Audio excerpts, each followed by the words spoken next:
사람은 문화적 존재입니다. 그렇기 때문에 그 시대의 문화적 특징이 무엇이냐 하는 것을 제대로 이해하는 게 그 삶의 질을 높이는데 큰 도움이 됩니다. 우리 시대의 문화적인 특징은 외형주의입니다.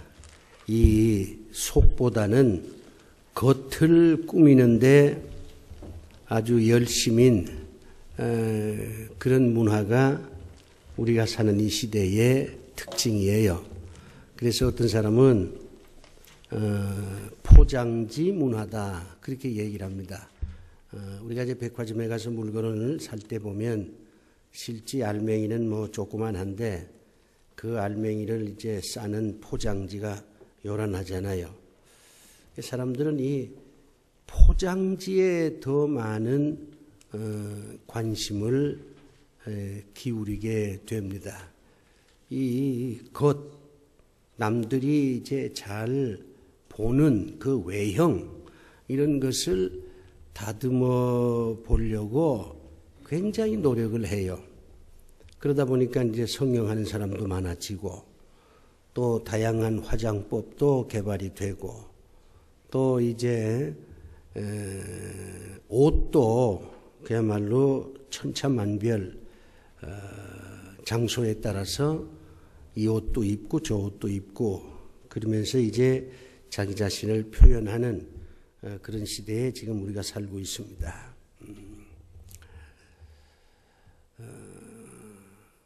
우리가 이제 어떤 일에 대한 판단을 제대로 하려면 세 가지가 조화를 이루어야 돼요. 첫째는 보는 것, 두 번째 듣는 것, 세 번째는 자료를 검색해서 정리하는 것. 이 세 가지가 다 되고 난 다음에 그것을 이제 종합적으로 분석을 해서 이게 옳다. 이렇게 해야 되겠다. 이렇게 이제 결론을 내려야 되는데 요즘 우리 시대는 보는 것만 가고 딱 보고서 결론을 내려버려요. 그러니까 오판도 많고 사회는 그만큼 복잡해지고 갈등은 더 심해지는 것이 되고 말았습니다. 이 보는 것만 자꾸 강조를 하니까 보이지 않는 것에 대해서는 사람들이 무심하게 됩니다. 그런데 가장 중요한 것은 사실은 보이지가 않아요. 하나님이 보입니까? 안 보입니다. 인간의 마음이 눈에 보입니까? 안 보이지요. 미래가 보입니까? 안 보이지요. 그래서 미래가 불확실하다 그렇게 얘기하지 않습니까? 죽고 난 다음에 우리의 삶이 보입니까? 안 보이잖아요.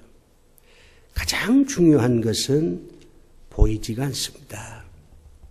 그럼에도 불구하고 오늘날 많은 사람들이 이 보이지 않는 정말 중요한 것에 대해서는 별로 관심을 갖지 않고 눈에 보이는 것만 중요하게 생각하면서 살아가고 있기 때문에 낭패를 당하는 경우가 비일비재하게 생기게 되는 것입니다. 여러분이 다 잘 아는 유명한 말이 있지요. 파스칼이라고 한 사람이 한 말인데 생각하는 갈대다. 갈대는 보여요. 여러분 갈대가 보이잖아요.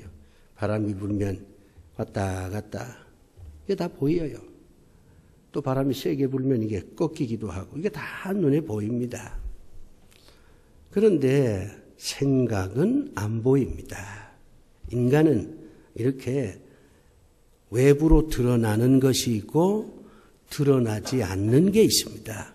생각은 드러나지 않죠. 다른 사람이 잘 몰라요. 나밖에 몰라. 내가 어떤 생각을 하는지 여러분이 알 수 있습니까? 나만 알지. 그런데 갈대는 보인단 말이요. 인간은 이렇게 보이는 것과 보이지 않는 것의 결합입니다. 그런데 하나님께서는 눈에 보이는 것보다 눈에 보이지 않는 게 더 중요하다, 이렇게 말씀을 합니다. 그런데 너희들은 어째서 보이지 않는 중요한 거에 대해서는 무심하고 눈에 보이는 것만 가지고 그렇게 요란스럽게 떠드느냐? 하나님께서 그리 말씀을 하십니다. 오늘은 우리가 눈에 보이지 않는 것에 대한 진지한 관심을 가져야 되겠다 하는 말씀을 여러분에게 드리려고 합니다. 오늘 본문은 이 사도 바울이 자기 신세 타령을 하는 거예요. 이 고린도 후서에는 사도 바울이 자기 신세 타령을 3번이나 합니다. 신세 타령한다는 거 좋은 겁니다. 아버지가 아들한테 아버지의 젊은 시절은 이랬다. 정말 6.25 때 고생했고 보릿고개 때 먹을 게 없어서 힘들었다. 신세 타령을 해야지. 그래야 아들이 아버지가 고생했구나. 아버지가 그 많은 그 어려움을 이렇게 저렇게 이겨냈구나. 그 아버지를 이해할 수가 있습니다. 그래서 아버지하고 가까워질 수가 있습니다. 신세 타령은 아름답습니다. 마땅히 해야 돼요. 우리가 이제 성경에 이스라엘 백성들의 잔칫날이 많이 있습니다. 예를 들면 장막절, 유월절, 무슨 오순절, 이게 다 이스라엘 백성들의 잔칫날이잖아요. 이 잔칫날의 특징이 뭐냐면 조상들이 고생했던 것을 후손들한테 알려주는 겁니다. 한마디로 말하면 이스라엘 사람들의 신세 타령이 절기로 다 나타나는 거예요. 단 하나의 예도 없습니다. 모든 절기가 우리 조상들이 이렇게 고생을 했다. 그걸 후손들한테 얘기를 해주는 거예요. 그러면 후손들은 우리 조상들이 그렇게 힘들게 살았구나. 인생이란 힘든 거구나. 우리 아버지 어머니 세대가 그렇게 힘들게 살았지만은 그 모든 것을 믿음으로 극복했구나. 나도 인생살이가 고달프지만은 우리 조상들처럼 믿음으로 모든 환난을 이겨내야 되겠구나. 이런 걸 깨우치는 것이 이스라엘의 잔치입니다. 그러니까 하나님을 믿는 사람들은 마땅히 신세 타령을 해야 합니다. 대개 이제 부모들은 부모가 고생한 얘기를 자식들한테 하지 않으려고 해요. 이건 대단히 어리석은 생각입니다. 부모가 자기들이 당한 그 어려운 일을 자식들한테 얘기를 하지 않으면요, 부모 자식이 점점점 멀어져요. 그리고 자녀들이 어려움을 이겨내게 만드는 내성을 갖지 못하게 합니다. 자식들을 허약한 자식으로 만들어냅니다. 그러니까 하나님께서는 마땅히 후손들에게 신세 타령을 하라, 그렇게 말씀을 합니다. 바울도 신세 타령을 하는 거예요. 한 번만 하지 않아요. 고린도 후서에 3번이나 얘기합니다. 오늘 본문에 신세 타령하지 않습니까? 본문 보면 답답한 일을 내가 당했다. 박해를 받았다. 거꾸러짐을 당했다.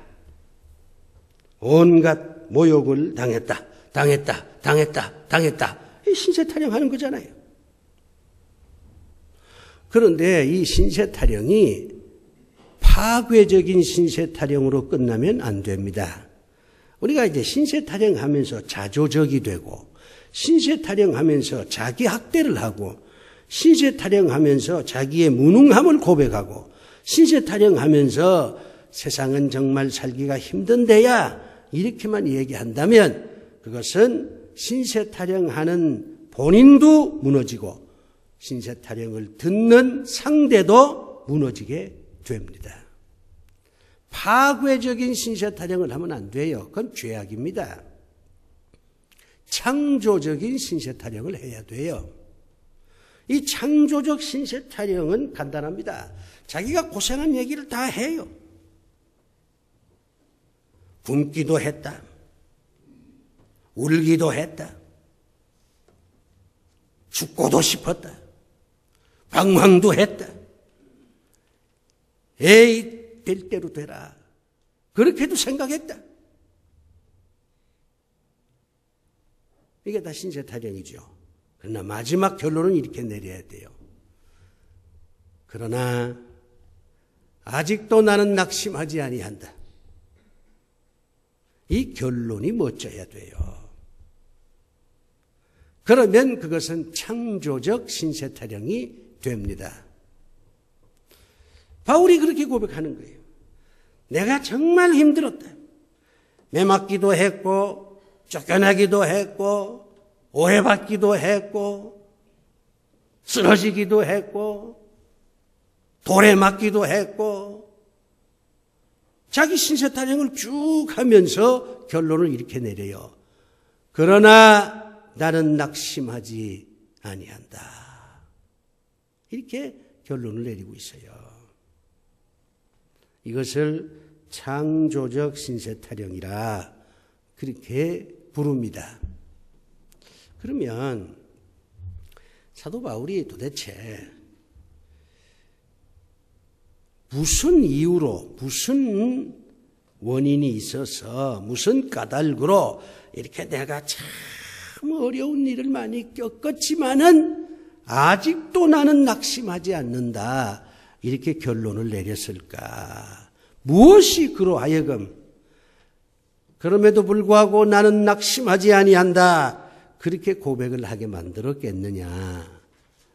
바로 이 점이 아주 중요한 요점이 됩니다. 오늘 이런 성경 말씀을 보면 그 해답을 우리가 찾을 수 있어요. 이 바울은요, 이런 얘기를 하는 거예요. 내가 여러 가지로 어려운 일을 많이 당했지만 아직도 내가 낙심하지 아니하는 것은 내가 세 가지 생각을 가지고 살았기 때문이다. 그렇게 고백을 합니다. 세 가지 생각을 내가 가지고 살았다는 거예요. 내가 박해를 당하고 쓰러지고 쫓겨나고 매맞고 오해당하고 그럼에도 불구하고 나는 세 가지 생각을 가지고 살았기 때문에 아직도 낙심하지 아니한다. 그런 자신만만한 고백을 할 수 있었노라. 그렇게 고린도 교회 교인들한테 자기의 멋진 고백을 하고 있습니다. 바울의 생각을 우리가 좀 찾아봐야 돼요. 지금 바울이 생각하는 것은 바울만 알잖아요. 우리가 몰라. 근데 오늘 이 고백을 통해서 고린도 교회 교인들을 통해서 아, 바울이란 사람이 그런 생각을 가지고 살았구나. 나도 바울처럼 그런 생각을 하면서 살아야지. 그러면 내가 지금 여러 가지로 어려운 처지에 있지만은 또 앞으로 지금보다 더 어려운 처지에 있을 수도 있겠지만은 사도 바울처럼 그래도 나는 낙심하지 아니하노라. 이렇게 말하면서 생의 한복판으로 진군해 나갈 수가 있겠구나. 그런 깨달음을 우리가 좀 가져야 됩니다. 바울의 생각이 궁금하지 않아요?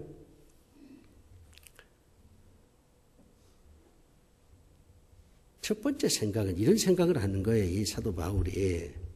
내 겉사람은 세월이 흘러가면서 점점 쇠퇴해지지만 내 속사람은 세월이 가면서 점점 더 강해진다.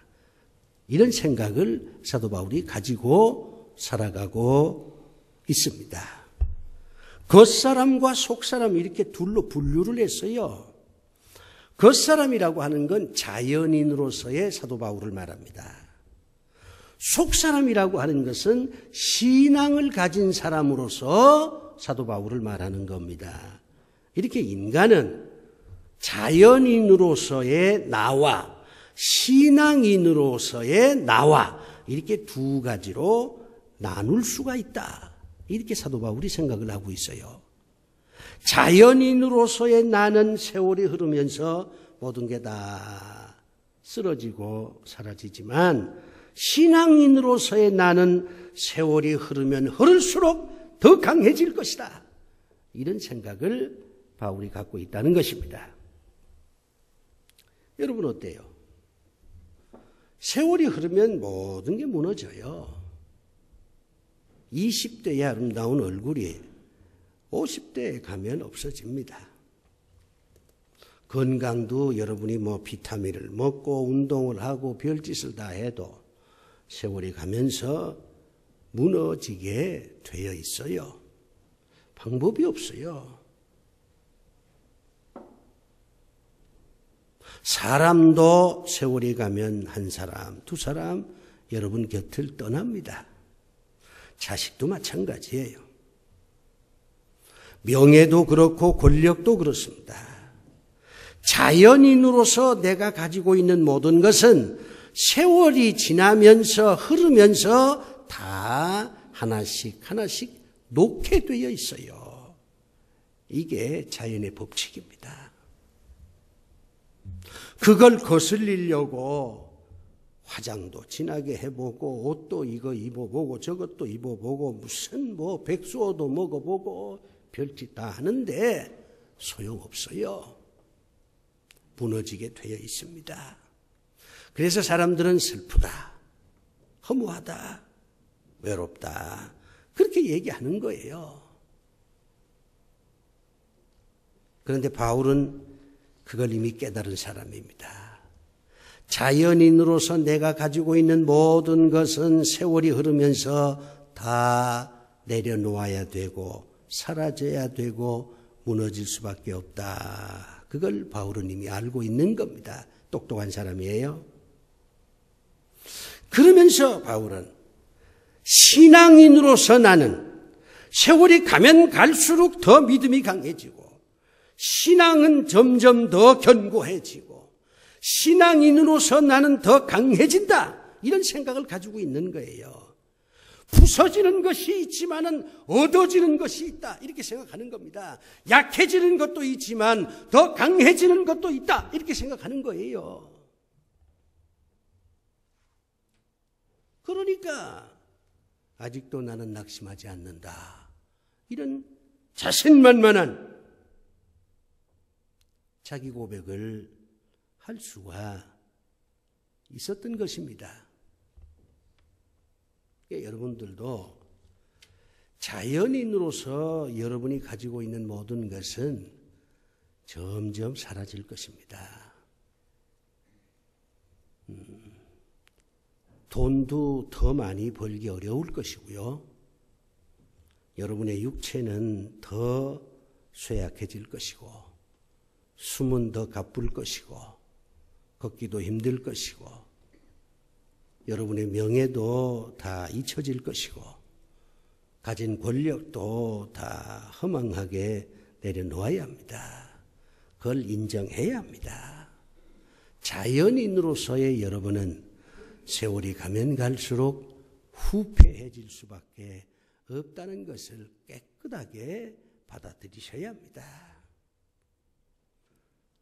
그렇지 않을 거라고 생각을 할수록 여러분은 더 비참해져요. 그러나 다 이렇게 내려놓는다 이렇게 생각하면 마음이 안타깝잖아요. 그러면 생각을 또 이렇게 하셔야 돼요. 그러나 신앙인으로서 나는 세월이 가면 갈수록 더 빛이 날 것이고 더 강해질 것이고 더 담대해질 것이고 신앙인으로서 나는 더 강해진다. 이렇게 생각을 하면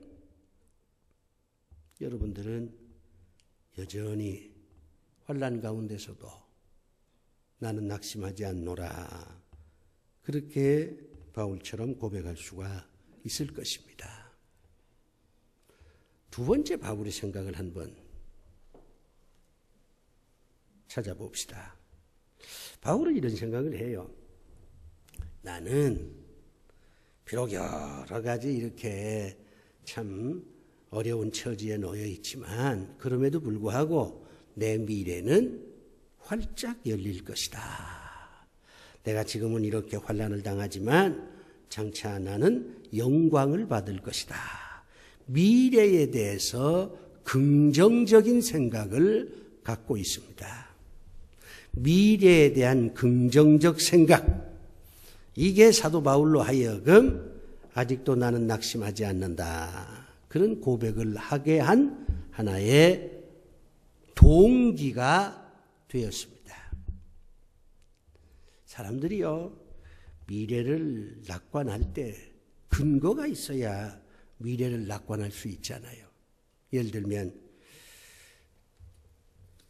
조금 통장을 늘 보면서 아직도 통장 안에 제법 돈이 들어있거든요. 그러면 통장에 돈이 있어, 제법 있어. 그러면 내 미래는 뭐 그런 대로 괜찮겠다. 뭐 이만한 돈이 있으면 뭐 병원에도 갈 수 있고, 옷도 뭐 철따라 뭐 새 옷, 뭐 한두 벌 할 수 있고, 친구도 만날 수 있고, 요만한 돈이 있으니까 내 미래는 뭐 그런 대로 괜찮을 것이다. 이렇게 생각하거든요. 또 어떤 사람은 내가 그래도 명예가 있는데, 사람들이 나를 존경하고 있는데, 뭐 그런 사람들이 내 주변에 여전히 있으니까 내 미래는 뭐 괜찮을 거야. 이렇게 이제 생각을 할 수도 있고, 어떤 사람은 권력을 가지고, 어떤 사람은 또 자식 자랑을 해요. 내가 자식을 잘 키웠는데, 우리가 자식을 잘 키운다고 하는 건 부모로서의 책임을 다하는 거지, 자식한테 뭘 나중에 또 보상받겠다 하는 생각을 하면 안 됩니다. 그럼에도 불구하고 많은 사람들이 내가 이게 자녀를 잘 키웠으니까 이 자녀들이 뭐 나한테 용돈도 줄 것이고 뭐 문안도 올 것이고 그러면 뭐 내 미래가 뭐 괜찮지 않겠나, 또 이런 생각을 이제 합니다. 어떤 사람은 또 공부를 많이 하니까 내가 그래도 지식이 많은데 이만한 전문 지식을 가졌으면 뭐 쓸 데가 있겠지. 사람들이 나를 뭐 좀 알아줄 것이야. 이런 생각을 한단 말이에요. 그래서 그런 걸 가지고 자신의 미래를 긍정적으로 보게 됩니다. 거기다가 어떤 사람은 내가 아직 건강한데 내가 뭘 두려워하겠냐, 뭐 이렇게 생각을 해요. 그런데 바울은 그런 거 가지고 자신의 미래를 긍정적으로 본 사람은 아닙니다. 사도 바울은 여러분이 아는 것처럼 그렇게 이 단순한 사람이 아니에요. 이 사람은 부잣집 아들이에요. 아버지가 로마 시민권을 가질 정도면 굉장한 부자입니다. 부잣집 아들이요. 장막 치는 특별한 기술도 가지고 있어요.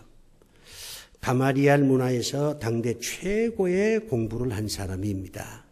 그 다음에 뭐 사람들한테 흠잡을 데 없는 도덕적으로 거의 완벽에 가까운 사람이에요. 주변에 친구들도 많은 사람이에요.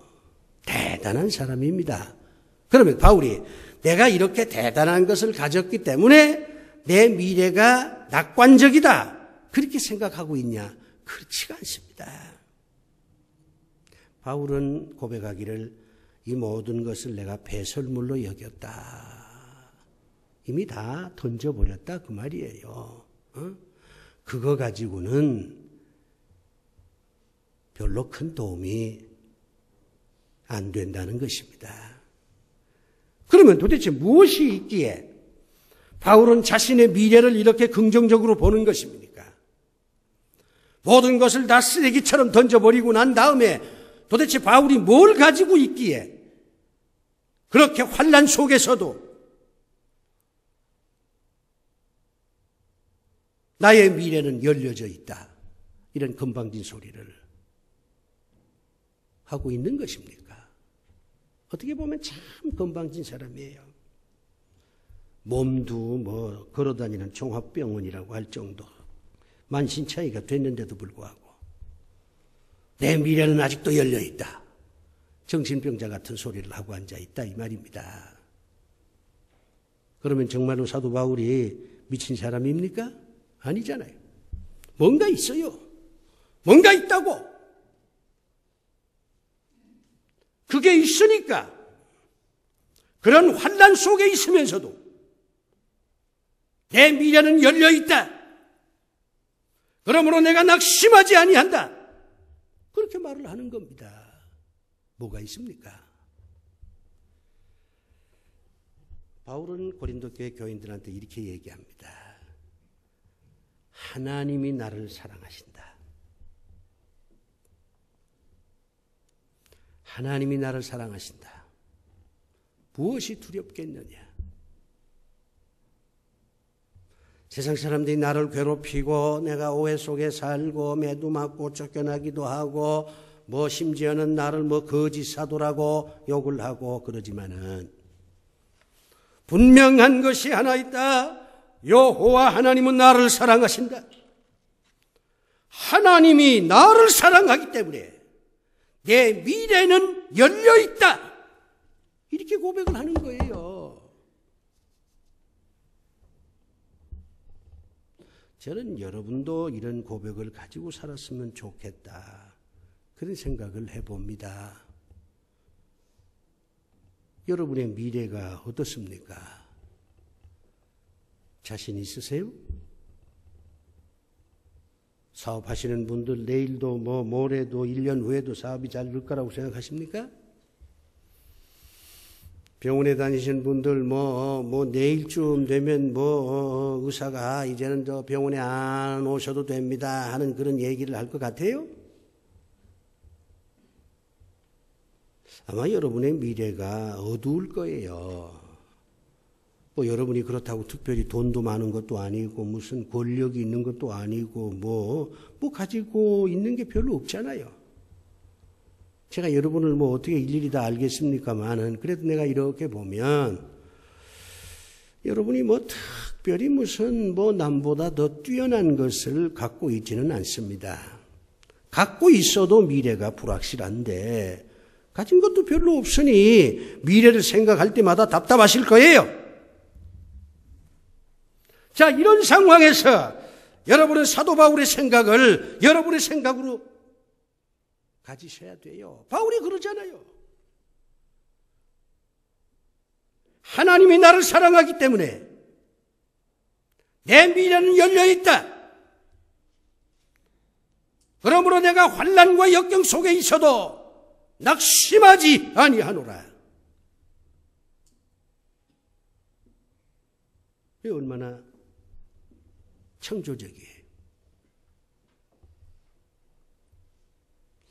하나님께서 여러분을 사랑하시는 줄로 믿습니다. 그거 하나면 충분합니다. 그 다음에 마지막 세 번째 생각이에요. 이 사도 바울은요, 고린도 교회 교인들에게 상당한 불만을 가지고 있었습니다. 왜냐하면 들려오는 소식을 들어보니까 고린도 교회 교인들이 엄청 타락을 했거든요. 이 바울이 화가 나서 편지를 썼습니다. 아주 직설적으로 얘기를 해요. 너희가 교인이냐? 내가 보기엔 너희들 다 가짜야. 껍데기야. 교회 안에 와서 예배 드린다고 하지만 그거 다 위선이야. 그러면서 조목조목 고린도 교회 교인들의 잘못을 지적합니다. 회개해야 돼. 껍데기 좀 벗고 좀 제대로 된 신앙생활을 해야 돼. 편지를 써서 보냈어요. 이게 고린도 전서거든요. 그러면서 바울은 굉장히 불안해했습니다. 왜냐하면 이 편지를 받은 고린도 교회 교인들이 화가 나서 아니 지가 뭔데 말이야 우리한테 이렇게 잘못했다고 말이지. 이렇게 우리를 비판해. 지가 사도면 사도지 말이야. 그것도 말이지, 가짜잖아. 가짜 사도인 주제에 우리한테 뭐 회개하라고? 뭐 우리가 뭐 잘못됐다고? 이렇게 저들이 반발할까봐 바울이 굉장히 고심을 했습니다. 그래서 이 고린도 교회 교인들의 잘못을 지적할까 말까 고민도 많이 하다가 그래도 이건 아니지 해서 고린도 교회 교인들의 잘못을 신랄하게 지적을 한 거예요. 껍데기라고. 그러면서 한편으로는 겁이 덜컥 난 겁니다. 근데 놀라운 일이 벌어졌어요. 고린도 교회 교인들이 그 바울의 편지를 보고요, 화를 낸 게 아니라 회개를 했습니다. 야, 이거 우리가 정말 잘못했다. 사도 바울의 그 얘기가 다 옳은 말이야. 이거 우리가 회개를 해야지. 이래가지고 고린도 교회에서 분위기가 싹 바뀌었어요. 고린도 교회 교인들이 회개를 합니다. 그 얘기를 사도 바울이 들었어요. 들으니까 사도 바울이 얼마나 기쁜지 몰라요. 그래가지고는 고맙다. 내가 그렇게 질책을 했는데도 나를 비난하거나 뭐 나한테 나쁜 감정을 갖지 않고 그렇게 회개해 주어서 정말 고맙다. 편지를 또 써서 보냈어요. 이게 고린도 후서예요. 그러면서 바울은 이렇게 얘기합니다. 너희와 나는 같은 믿음을 가졌다는 것을 깨달았노라. 내가 너희들의 잘못을 지적했을 때 너희들이 회개한 걸 보면 너희의 믿음이나 내 믿음이나 같은 믿음이라고 하는 것을 내가 깨달았노라.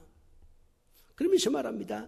내 주변에 너희같이 고린도 교회 교인이죠. 나와 더불어 같은 믿음을 가진 사람들이 내 주변에 많이 있다고 생각하니까 내가 기운이 난다. 내가 낙심하지 아니하노라. 그렇게 고백을 하는 거예요. 여러분 주변에 말입니다. 여러분과 같은 믿음을 가지고 여러분을 위로하고 격려하고 여러분을 도와주고 말이요. 그런 사람들 많이 있으면 여러분들이 희망을 체험할 수 있지 않겠어요? 내 주변에 나를 이해해 주는 사람 하나도 없고 나와 더불어 같은 믿음을 가진 사람이 하나도 없다. 그렇게 생각을 한다면 외롭다. 이렇게 생각을 하면서 낙심하겠지만은 내 주변에 나와 같은 믿음을 가진 사람들이 많고 나와 같은 생각을 하는 사람이 많고 나를 도와줄 사람이 많고 내가 의지할 사람이 많고 나와 더불어 인생을 얘기할 사람이 있고 그런데 내가 왜 낙심을 해? 낙심하면 안 되지. 낙심할 수 없지. 이런 생각을 가질 수 있지 않겠어요? 그러니까 바울은 나와 더불어 같은 믿음을 가진 사람들이 내 주변에 많이 있다는 생각을 했기에 환난과 역경 속에서도 나는 낙심하지 아니하노라. 이런 고백을 할 수가 있었던 것입니다. 여러분 주변에 누가 있습니까? 돈 많은 사람이 있나요?